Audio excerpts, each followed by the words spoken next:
அன்பார்ந்த ஜோதிட ஆர்வலர்களுக்கு என் அன்பு வணக்கங்கள். நான் ஜோதிடர் எஸ்பி நாகராஜ். இன்னைக்கு நம்ம என்ன பார்க்கலாங்கன்னீங்கன்னா, பாதகஸ்தானம், பாதகாதிபதி இதை பத்தின ஒரு விளக்கத்தையும் அதுக்கு உண்டான பலன் என்ன அப்படிங்கிறதையும் பார்க்கலாங்களா? இப்ப நீங்களா இருந்தாலும் சரி, நானா இருந்தாலும் சரி, யாரா இருந்தாலும் சரி, சரிங்களா? யாரா இருந்தாலும் வாழ்க்கையில கண்டிப்பா யாராவது கிட்ட நம்ம ஏமாந்துருப்போம். நீங்களோ நானும் யாரா இருந்தாலும் கண்டிப்பா ஏமாந்துருப்போம். இன்னும் சொல்ல போனா ஏமாந்துருப்போம். இப்ப ஏமாந்துட்டு இருப்போம். இனி ஏமாறுவோம். கடந்த காலத்துல ஏமாற்றத்தை சந்திச்சிருப்போம் யாராவது மூலம். இந்த காலத்துல நிகழ்காலத்தில் யாராவது மூலமா ஏமாந்து கொண்டு இருப்போம். வரக்கூடிய காலத்தில் ஏமாறுவோம், ஏமாற்றத்தை சந்திப்போம். சரிங்களா? ஏமாற்றத்தை சந்திச்சுட்டு இருப்போம், சந்திப்போம். அதுக்கு உண்டான சில முக்கியமான விதிகள்ல ஒரு விதி தான் அந்த பாதகஸ்தானம், பாதகாதிபதி.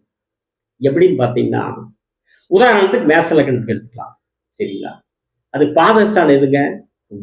பாதகாதிபதி யாருங்க? சனி பகவான். இல்லைங்களா? மேசத்துக்கு அந்த சனி பகவான் எந்த காரக உறவை குறிப்பாருங்க? சனியினுடைய காரக உறவு என்ன? வேலை செய்யக்கூடியவங்க, தொழிலாளி. இல்லைங்களா? அடுத்ததான் சித்தப்பா, சின்ன மாமனார்.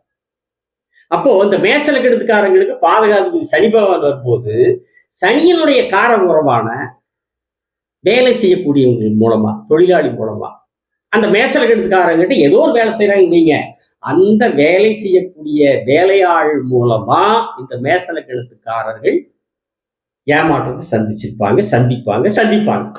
சரிங்களா? அதோட சனி பகவான் சித்தப்பா, சின்ன மாமனார் குறிக்கிறவரா, சித்தப்பாவின் மூலமாகவும் ஏமாற்றம் ஏற்படும், சின்ன மாமனார் மூலமாகவும் இருந்தா ஏமாற்றம் ஏற்படும். சித்தப்பா இருந்தாலும் சின்ன மாமனார் இருந்தாலும் அவங்க மூலமாகவும் ஏமாற்றத்தை சந்தித்துக் கொண்டிருப்பார்கள், சந்திச்சிருப்பாங்க. சரிங்களா? இப்ப அதே பாதகாதிபதி சனிபகவானுடைய கார உறவு வேலை செய்யறவங்க, சின்ன மாமனாரு, சித்தப்பா மூலமா ஏமாற்றம் கிடைக்கும்.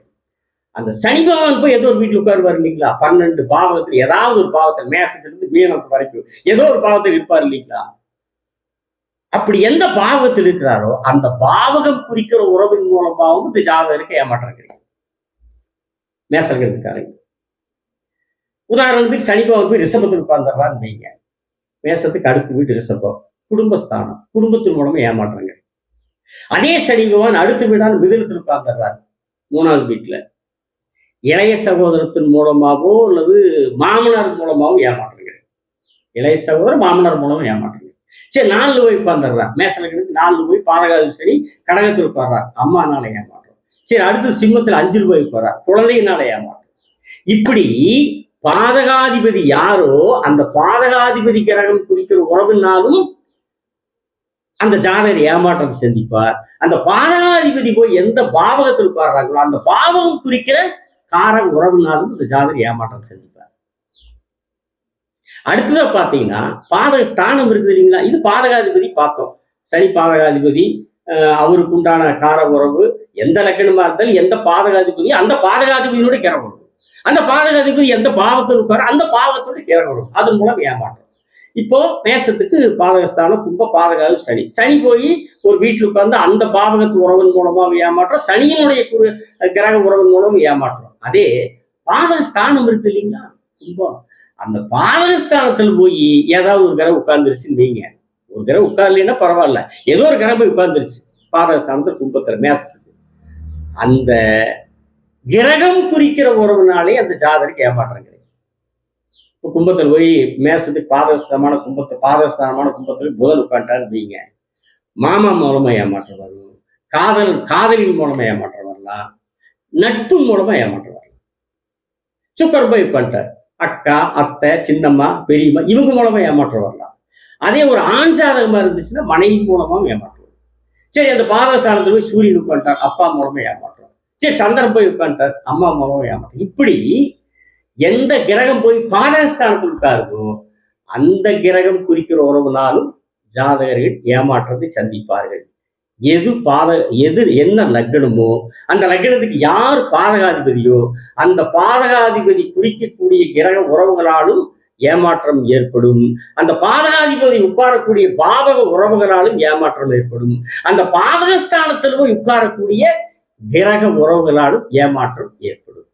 சரிங்களா? இப்போ மேசத்தை எடுத்துட்டோம்னா பாதகஸ்தானம் கும்பம், பாதகாதி சனி. ரிஷபத்துக்கு பாதகஸ்தானம் மகரம், பாதகாதி சனி. மிதுனத்துக்கு பாதகஸ்தானம் தனுசு, பாதகாதி குரு. கடகத்துக்கு பாதகஸ்தானம் ரிஷபம், பாதகாதி சுக்கிரன். சிம்மத்துக்கு பாதகஸ்தானம் மேசம், பாதகாதிபதி செவ்வாய். கன்னிக்கு பாதகஸ்தானம் மீனம், பாதகாதிபதி குரு. துலாமுக்கு பாதகஸ்தானம் சிம்மம், பாதகாதிபதி சூரியன்.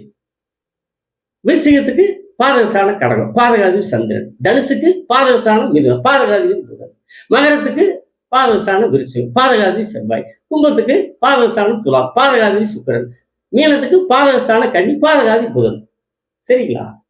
இதுதான் பாதகஸ்தானம், பாதக அதிபதிக்கு உண்டான விளக்கும் அதற்குண்டான பலன்களும் எனக்கு தெரிந்ததை ஜோதிட கருத்துக்களை உங்களிடத்திலே சொல்லியிருக்கிறேன்.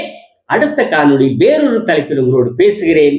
சப்ஸ்கிரைப் செய்தவர்களுக்கு நன்றி, செய்யாமல் செய்யுங்கள். வணக்கம், விடைபெறுகிறேன்.